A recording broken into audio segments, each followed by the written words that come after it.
But what happened in the end was I'm in Dartmoor prison, and the place was off key at best. The last time I went there, you got a cell block over here, and it was the last lot where people were using slot buckets. So you get a bucket for weeing in and a bucket for washing in, and the toilets were just rank.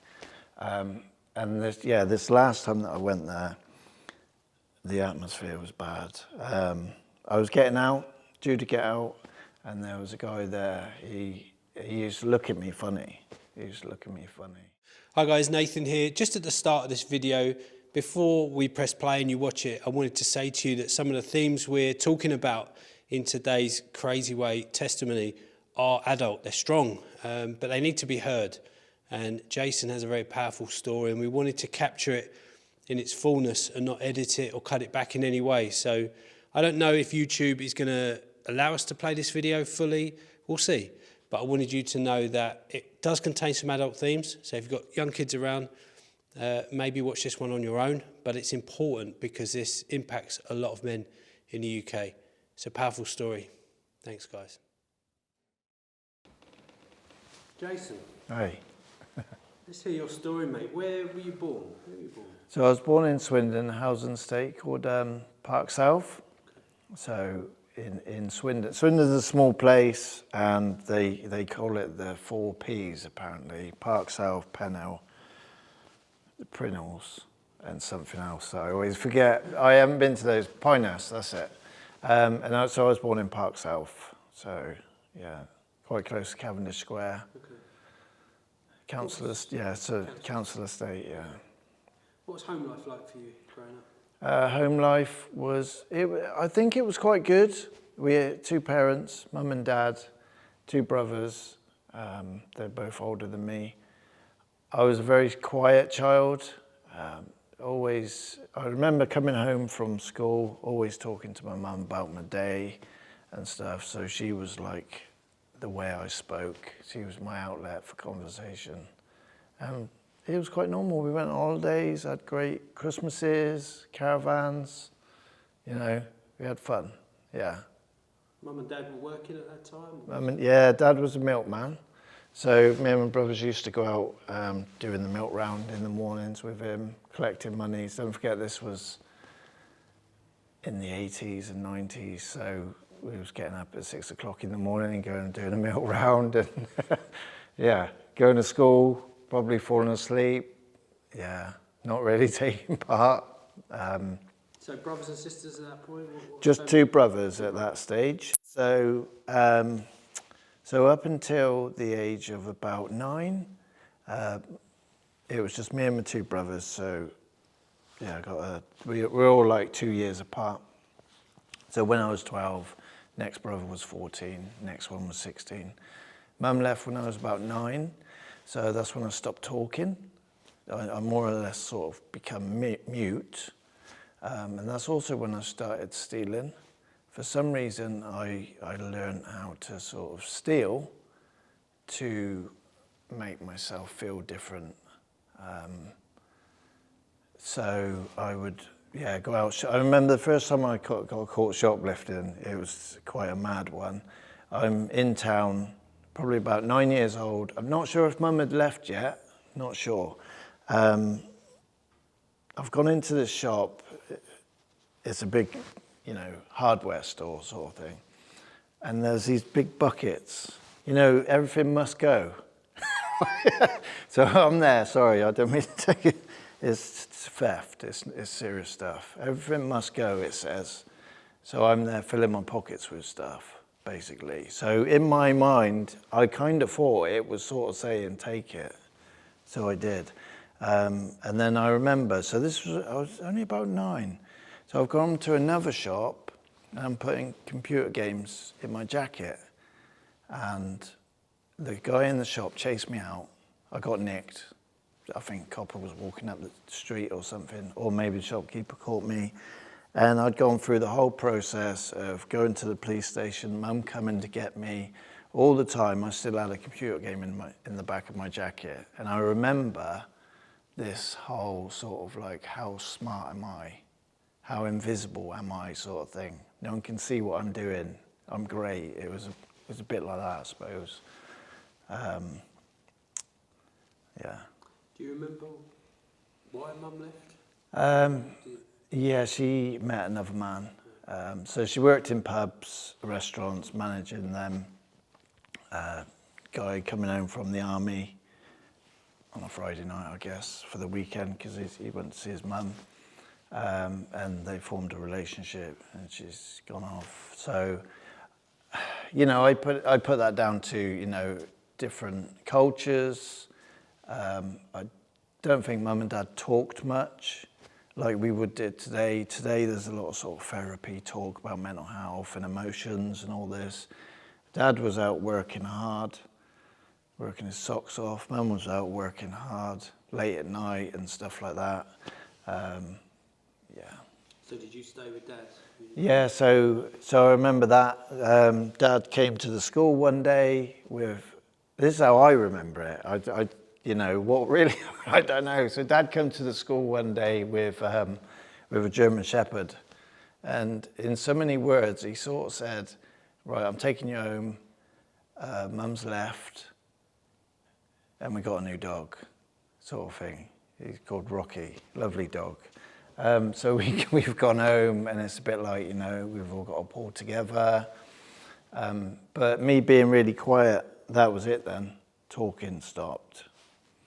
Whether I blame myself, I don't know. I don't think so. I don't know.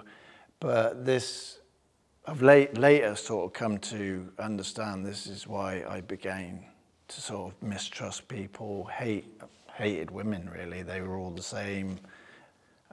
Didn't trust people anyway. And without the ability to really converse with people, that was it.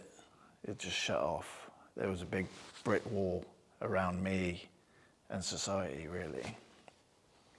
How did that, well, what journey did that take you on after that? Where did you know that? So journey that took me on was, so it was always a case of eldest brother was off. Sort of, you know, he was that little bit more separate than me and my middle brother. So he was off living the independent life sort of thing. He was able to go out to sort of find a new way of life, you know. And then there was me and my other brother. We was like spars, you know. Whatever him and the kids in his generation did, us behind the little brothers, we all did it as well. So, you know, it was smoking weed in playgrounds. It wasn't weed back then, but smoking hash in playgrounds through bottles and spliffs and stuff like that. We would always, so within, sorry, I've cut this bit out. Yeah, within minutes, stepmom comes along. You know, yeah, kids, we need a mum. We need someone to do the dishes and the cooking and all that sort of thing. So stepmom come along. That didn't go well for me, sort of thing, because I was still the little thief and the little liar. So that didn't go too well, to say the least. But yeah, so throughout that trajectory, that journey, it was always stealing money off mum and dad, stealing anything that wasn't glued down. Drugs, it went from cannabis, then weekend stuff. But within no time, it was, well, where do we get that from then? Oh, that house. So the minute I was able to go into that house, it was Monday, Tuesday, Wednesday, Thursday, Friday. When we was at school, there was about 7 of us. We went and bought a 16th, so, you know, £7 worth of blow, hashish, and we would smoke it before we went back to school, go back to school with green faces, and that was life. I now know that I've got ADHD, so I was always somewhat somewhere else anyway. So going through the drugs, you know, it was just this big experiment really. It went from hash to amphetamine, speed, LSD, whether it was tablet form or mushrooms. ecstasy, started going out raving. Went to my first rave when I was about 15. It was in Chippenham, like an illegal rave called Incantation. There was about 7 of us. We rock up, all our older brothers are there bouncing off the walls, and this place was just, it was just filled with steam. I remember seeing needles on the floor, on LSD, tripping. We couldn't even breathe, sort of thing. We was all freaking out, and it was a mad experience. But then just constantly smoking cannabis every day through bongs and whatever else you pull together. And trying to, it was always a case of, at that stage, so when I was about 12, I remember getting caught stealing money off my dad. What I would do, I thought I was clever, obviously. What I would do was I would get a screwdriver, I'd take because he was a taxi driver at that stage. So I would undo the bolt from his bed. It got to that stage where they put a padlock on the door, but I couldn't break the lock, so I'd undo the bolt around it, take that off, go in the room, steal money. And I remember being caught. I'm going to get caught. There was pots of money, and I'd taken half of it. And what I used to do is take the money and steal it in the bedroom, stash it in the bedroom. Just forgot it was there. I wasn't even spending it. And it sort of come on, how can you do this? What are you doing to your family and all this sort of thing? So I tried to commit suicide, and that was the first time when I was about 12. There's a place called Coatwater, big lake. I went over there. I got cocodamols, boxes of them off my dad. He made homemade wine. So I got a load of that together. Friday night, about 5 o'clock, starting to get dark. Gone over there drinking, taking the tablets. It's now getting even later. I've been sick. I'm sort of stumbling around the bushes and whatnot, realizing that I'm not dying, sort of thing. The medication's not working. It's not, I've been sick. So I tied my hands and feet together with the laces, and I'm trying to roll into the lake, and for some reason I keep getting out. And I remember that day, I remember seeing a figure. It was almost like water-like, and he said, "I will not let you die."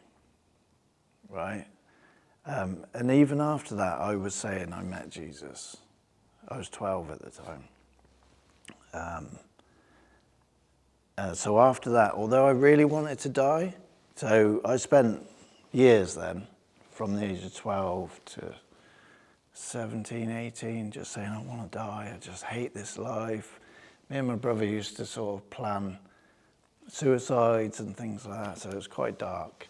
And then I remember ending up in hospital when I was about 18 or so, taking paracetamol and drink again. And I remember sitting there saying to myself, I know I want to die, but I'm going to start telling myself I don't want to, I want to live. So I started to lie to myself, and I started to believe the lie that I now want to live, and I didn't understand why. Drugs went from every day, all the party stuff, but then heroin come along. Some guys in the room with us, they were smoking a bit of heroin, made us all green, feel sick. That wasn't that great, it's a bit of rubbish really. Wasn't that great at all. So we carried on in our way, and then about 2 years later, going out partying every weekend with a friend that I was living with, and we basically went through every drug you could get your hands on at the time, and he said, what about heroin? Have you tried that? And I sort of went, whatever. So we went and got some heroin, and I remember then first time he injected me first time, and that was it. I was floating for the day, just like totally, almost asleep really, just smashed on heroin. And that was it. Every day we ran straight back to that place to score, and that went on for 10 years. 10 years. 10 years, yeah. It started at what, 20, 19, yeah. So every day injecting, so it was just injected straight away. At first it was fun. I was a worker. I used to do print finishing. Really enjoyed working. It was a way of me exerting. It was a way of me sort of showing that I could do something. So I couldn't communicate with people. I couldn't, couldn't manage finances or budget. I couldn't. Even now, I'm a council estate worker. Or I'll say that again, just in case you're okay. Yeah, I'm a community worker, so I drive around the estates, and I just started working with a new colleague in the last 6 months, and I'm like saying to you, I lived over there, and then we driving somewhere else. Oh yeah, I lived down there. Not all in one day, but it's going from there to there over the course of 3 months, and it got to a stage, and he's like, mate, what? Because I used to get into a bed sit. I'd get the money to pay the deposit, get in there, do a deal with the landlord, everything's good. One time, I got evicted 8 o'clock the morning after. Other times it was 4 days until I stole the TV. Other times it was, I got arrested and taken to the police station, never to go back to that property again. So it was just, it was chaos, Needles, it got to the state where I'm injecting myself sometimes 5 times a day, sometimes injecting stuff that ain't even heroin, injecting whiskey, injecting stuff that I've been sold that is fake. It gets that desperate. You get to the stage, you're smoking crack. I remember, so anyone watching this and they've done heroin or drugs, they would understand what I'm saying. I spent about a year addicted to crack, and I was actually a heroin addict. I needed heroin.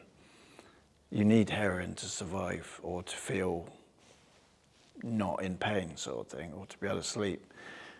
I spent every day going from shop to shop, shoplifting, getting crack, going into the toilet, smoking it, or injecting it, toilets, buying, selling, stealing, crack, Come the end of the day, I didn't have no heroin because I spent the day on crack. And then I would have to go out searching the streets for something to steal so that I could get some heroin. So, there was people who would say to me, we seen you with your head on the curb.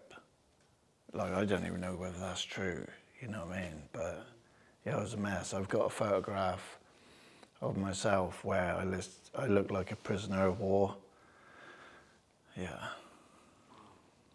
Did you, in that 10 years, try and get off?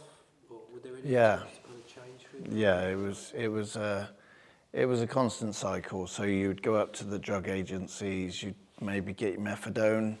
I'd be in and out of the doctors weekly. Back then it was quite easy. Getting Valium, getting sleeping tablets. Every week, you plan your detox, you plan your new life. I want a normal life. I'm going to stop this. This is rubbish.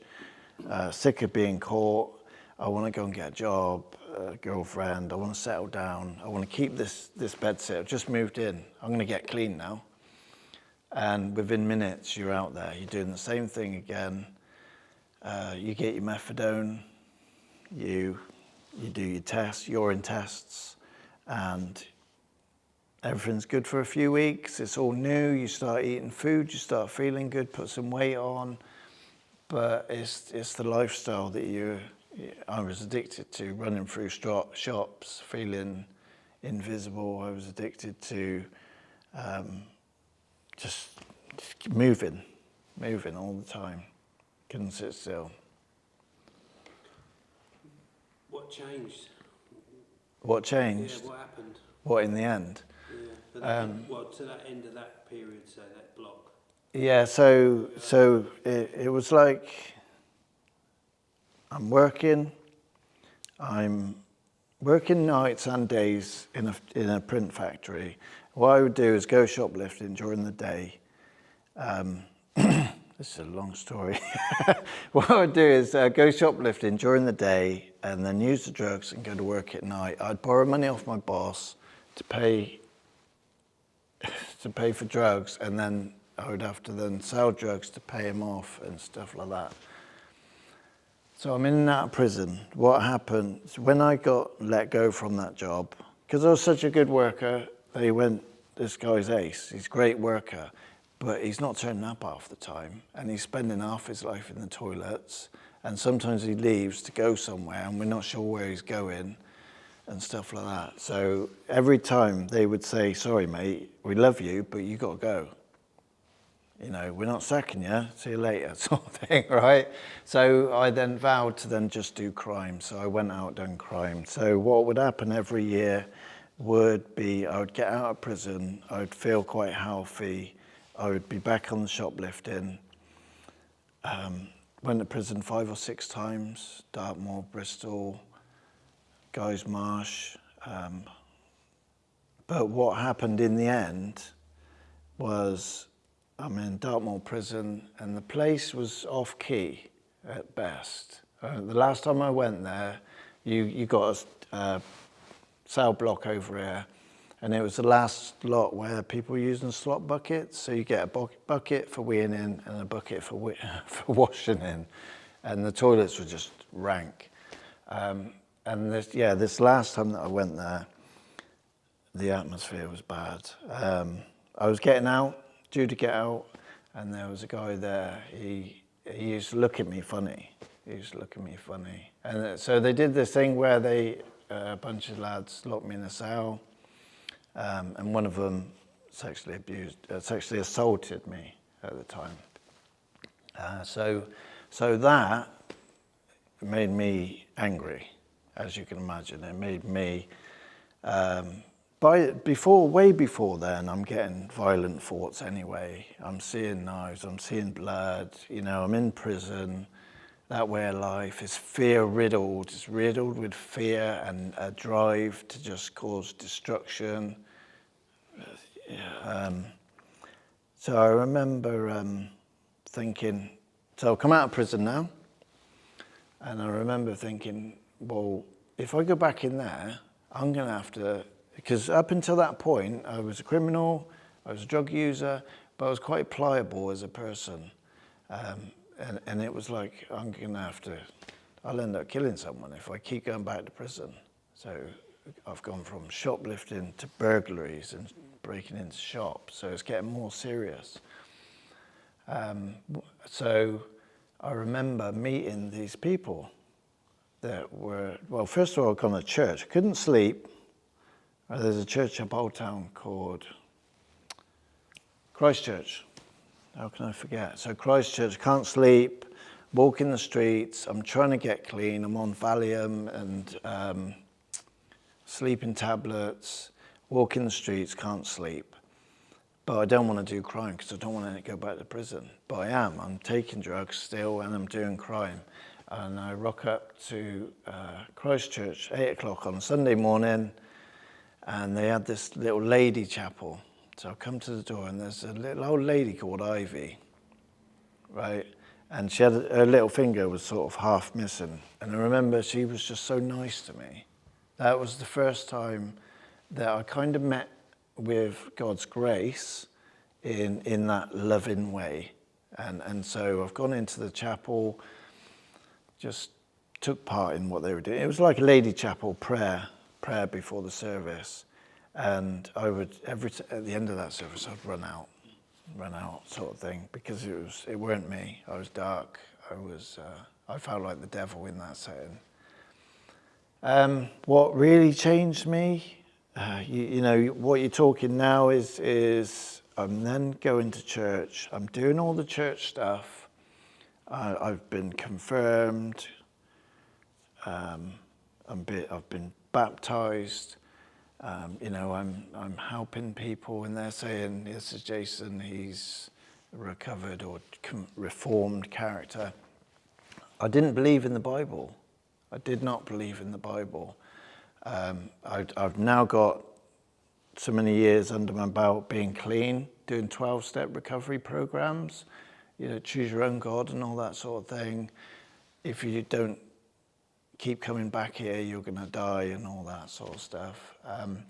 And what happened then was I was desperately lonely. I got into sex addiction, addicted to prostitutes, sex lines, pornography, and all that. I got into debt. At the end of that, because that went horribly wrong, sort of thing. At the end of that, I got a friend called Jane, and because it's gone wrong. So I called her and I said, listen, I'm desperate. I'm going to end up going back out there to get a prostitute. That's how I really feel. And she said, right, hold on. Do you mind if we pop round? I've got some friends who want to come and pray with you. So there was a guy called Andy, another guy who come from Africa, and they came and prayed over me. They first asked me questions about my upbringing and stuff like that, and that's where they identified the anger towards women. And that's where I was released. There's another word for it. That's when I was set free from my addiction to porn through that. Within about a year, I started volunteering with Christians, setting up a night shelter. It's called Swindon Night Shelter in Swindon now. And then in that I met my fiance, who was the one telling me these things in the Bible, and I was going out with a woman at the time, and it was quite an unhealthy relationship. Because my friend Jane was saying, look, you and her, what about you and her, sort of thing, right? And but because I was in a relationship, that had to come to an end, because it was destructive. So long period passed, and I started emailing my wife. She'd emailing me scriptures and questions and stuff, and she invited me to her dad's house for dinner, mum and dad's, and they said, have you been converted? Are you born again? And I'm sat there thinking, listen, you don't know anything. I help addicts. I'm a volunteer. I run around this town doing spiritual things. You're closed mind. This sounds too strong for me, sort of thing. And what happened was I went home. I knew that he was. I always went after the best stuff. Obviously, you don't go up to a drug dealer and say, "Oh, I don't want that strong stuff. Can I have the weaker stuff?"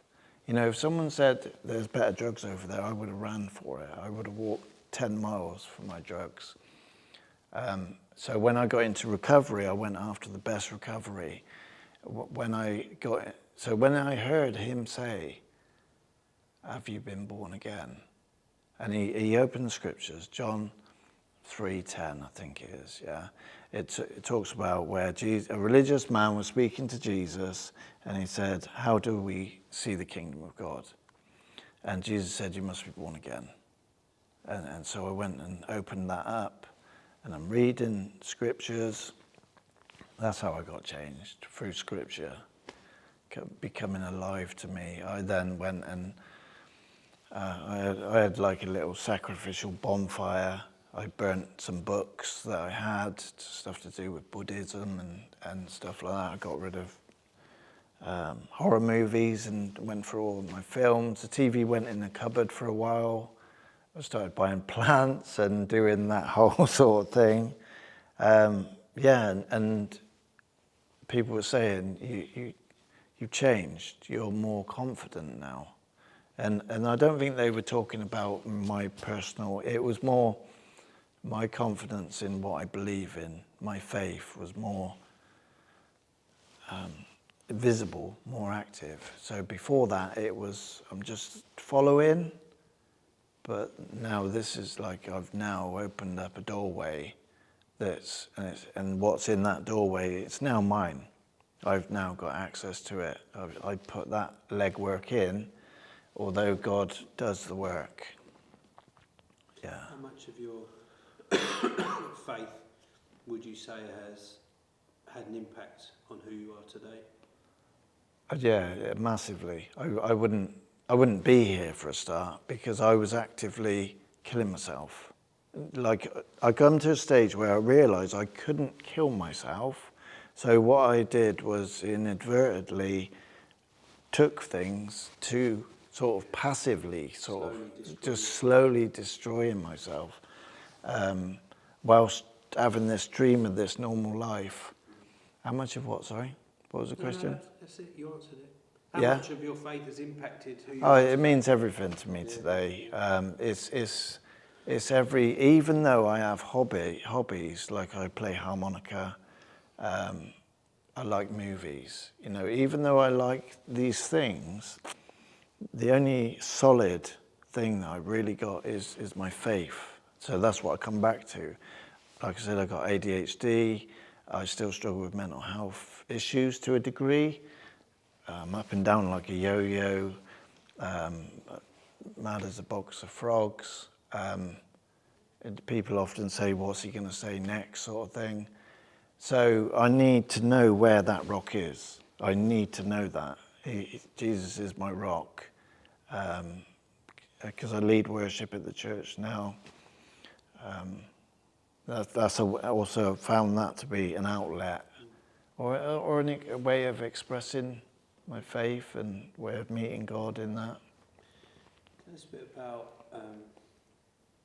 how your faith and the experience with your brother, how that's gone and been, how have you experienced that? So what happened with my brother was, there's me and my two brothers. We drug users. We come through that and gone, you know, therapy and sort of spirituality. But then my older brother, he was a hard worker. That was his outlet. He worked his socks off, and he went from being no one to like an engineer, sort of trained himself or went to college and stuff. But so we've come through the therapy route and we're sort of all right now. But he had this way of sort of mental health would basically stir up. It would, because he had no sort of therapeutic way. To him, that was sort of rubbish, if you know what I mean. Other than sports, that he was quite a sporty person. So he had a succession of way of losing jobs and flipping jobs, moving around a lot. Maybe that's a bit like an addiction, and you know, soothing, self-soothing sort of thing, like a medication. So he's now in this place where he's just sat in his house like 24 hours a day, going mad, talking crazy stuff. But now I'm having a relationship with him, in a sense, quite unhealthy really, because I'm now trying to reach him, trying to help him out of that, when everybody else was just couldn't take the conversations anymore. I would, not happily, but I would continue to try and reach him in that and sit with him and listen to him talk about Hitler and things and Elvis Presley and all sorts of stuff. Yeah, sorry, what's the question? Go on.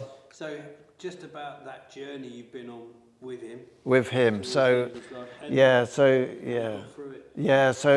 what happened with my brother, was the gathering was coming up. There was a bunch of us lads.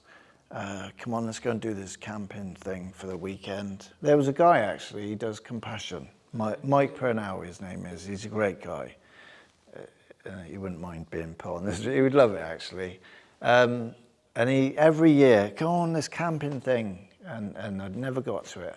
But this year I got to it, and what I did was I went, and my brother's in mental hospital now. He's been there for about 9 months, 2017.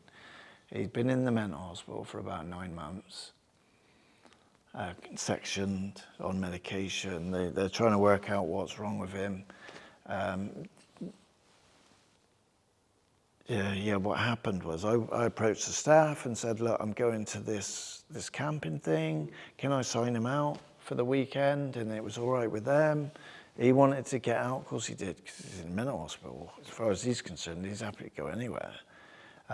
So it was quite mad. We're there at the gathering, and he's almost ghost-like on medication, sort of follow anyone in a sense at that stage. But he got through. And I remember, right, we're listening to Carl Beach bang on about the gospel, which is right. Gospel, it's all about God. God's the only one that can save us from the nature of sin, death, hell, and judgment, right? And give us this new life, right? So Carl Beach is doing what he does. That's what he's born to do, right? I remember my brother, who was called Sonny at the time, his name was Tony, but it's now Sonny. He said, maybe I should say this in two, he sort of said something like, God blimey, don't that bloke go on, sort of thing. And I was like, yeah. Inside I'm like, yeah, he is going on. And I'm thankful that he's going on like that. And it was quite mad. I remember back then they had a worship tent, a white tent at the end of it. And to me, that was like my sanctuary sort of thing. So I took him to that tent. And I remember even there, I'm there worshiping with the lads, some of the lads. And my brother still stood there. Like if that was me 20, 30 years ago, I would have ran. I would have ran from that thing. But he stood there. It's kind of engaging, but not. He's not worshipping in any sense of the word. I think he's just marveled at the whole thing. And he got through it, and we left that event, and he went home. What happened was about 2 weeks ago, we got a phone call on a Saturday morning. Was this after the event? That was after the event, yeah. 2 weeks after the event. 2 weeks after the event. And what happened was we got a phone call from the hospital. Your brother's committed suicide in the institution. Somehow he's got hold of a rope or a bout, and he's done the deed against the door. So he's killed himself. So I'd gone on a journey then. You know, we're trying to support our family in this. It's always, not always, but I'm the religious one. I'm the one that's got the faith. So sometimes I've been the one who's given the deeper answers in some things, or I've offended people with my faith in the family, because how dare I tell them, you know, I'm 20 years younger than them, and I'm telling them, you know, that they need to get right with God. But also the funeral's coming up, and I'm going through this whole thing. I now know the gospel: death, hell, judgment, eternity, with God or without God. You know, which one are we going to choose? Oh, yeah. And you know, if you're with God and you love God, then you're in that kingdom. You're all right. And if you're anti-God and you're against God, then you're choosing to stay away from Him. And I'm at that. So in those few weeks coming up to the funeral, I'm sort of, you know, thinking about all this stuff. You know, is he saved? Isn't he saved? Where is he? And I know he was antagonistic about God, you know, but at the same time, he was sympathetic. So I can't say. I've come to the conclusion that you can't say. Only he was there in those last minutes. He wasn't in the right frame of mind. He did what he did. He felt like life would be better for others without him. So I gave a talk at the funeral, and I mentioned the gathering, and I said that he was there in the presence of God, and he was invited over and over and over into the kingdom of God. And this is why I'm here talking about this, because when I was at the gathering last year or this year, I was just sat there thinking, I would hate to think that somebody or people are coming and going, and they're getting that invitation, invited, and for people to leave this arena and to not respond to that goodness of God, you know, that opportunity to start again and just reset, you know, is massive. So, mate, just give us a kind of summary. How are you now? How are you today? Right, how am I today? Right, I'm still living. I'm still living life with mental health issues.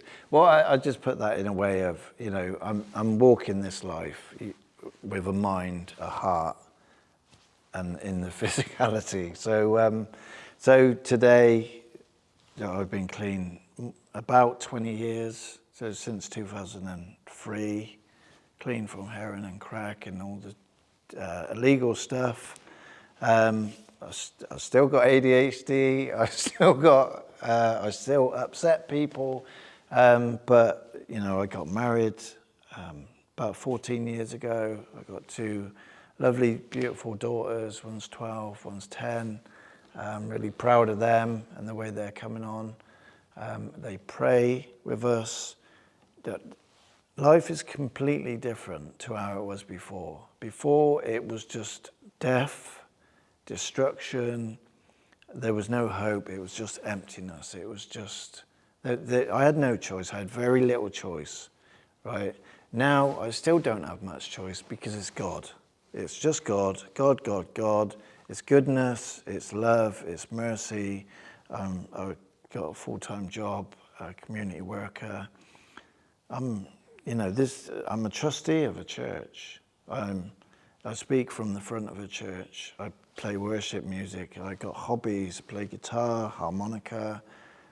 We have men's fellowship. We go out for curries and walks and games of pool, cinemas. One of the most important things I've ever had since that old life is accountability. Whether it's been church or whether it's been in recovery or whether it's just been men in the church or even with my wife, just being able to share my faith with them, not preach at them, but just share in that freedom of, the scriptures that I have that I just constantly go back to. Jesus said, those who are weary, heavy laden, take my yoke upon me. So because of my ADHD and my mental health, I've had to repeat things like that over and over. Be still, know that I am God. In the Proverbs, it talks about lean not on your own understanding. So I've got a mind that's destructive still, but I've got a God who has given me another path. So the Bible says, take every thought captive. So what that basically means is when a destructive thought comes into my mind, something that's negative, I give it to God and I seek his word. I've got a direction now. I have a good laugh at life. I'm not sat in prison cells. You know what I mean? Yeah. What would you say to a bloke watching this who maybe is sitting in a very similar place to how you were, who's probably feeling like there isn't any hope for me? What would you challenge them? I would say take a risk on church folk in that sense. I would say, yes, go for God, but God is almost sometimes very far away in some sense of the word. And especially when you're on your own, God can be like, well, no one's watching me right now, and I'm a mess. My mind and these Christians might be around me, and they look like they're doing all right, but I'm not. No one understands me. But what I would say is, and this is what I did, I had to sort of go, maybe I can begin. This is the key word that I used. Maybe I can begin to forgive. Yeah, I'm full of hate, mistrust, but maybe I can begin that journey. And it's just sort of opening the door a little bit. And yeah, if you're at the gathering or anywhere of that nature, give your life to Jesus, seek him with everything you got. But what does that mean to you right now? So right now, if you've got Christians who are in your life, take a risk with them. And it is a risk because they're still human beings and they're going to let you down. But start to let them in a little bit and start to let some of your secrets go a little bit. Find someone that you can trust. Just let out those little dark secrets and just let them in a bit. And but put your trust in Jesus Christ. That's the one. And Scripture, Jesus and the Scripture. but start to let people in as well. People are important.